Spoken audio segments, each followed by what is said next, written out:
Ẹ kú dédé àsìkò yìí, èyí làwọn ìròyìn tó jáde nínú ìwé ìròyìn The Matrix lónìí ọjọ́ 14 oṣù kìíní ọdún 2026. Ẹniọlá Sálíù lórúkọ mi.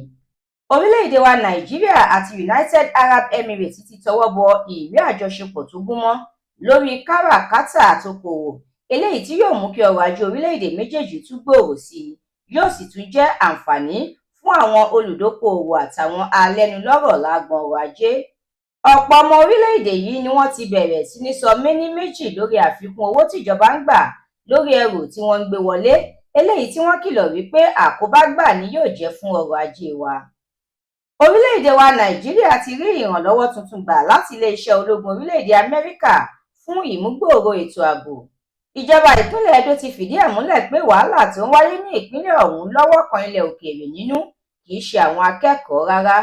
Àwọn tó rí kó yọ níbi ìkọlù tó wáyé ní ìlú Àwọ̀ ní ìpínlẹ̀ Ondo látọwọ́ àwọn alákatakítí Al-Shabab lọ́dún 2022 ti ṣàlàyé ohun tójú wọn rí lọ́dún náà lọ́hùn-ún.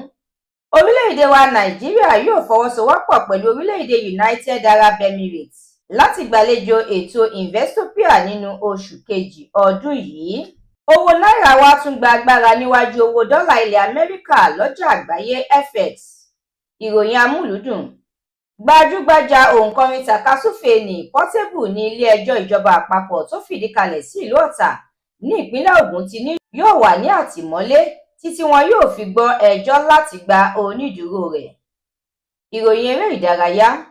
Àmì ayò 2-0 ni ẹgbẹ́ agbábọ́ọ̀lù Man U fi na Newcastle nínú ìdíje Carabao Cup.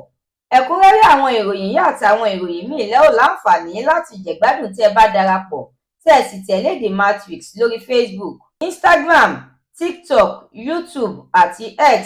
Àdúrà mọ́mi Balógun ló ṣe òǹgbùfọ̀ ìròyìn yìí. Ẹniọlá Sálíù lórúkọ mi.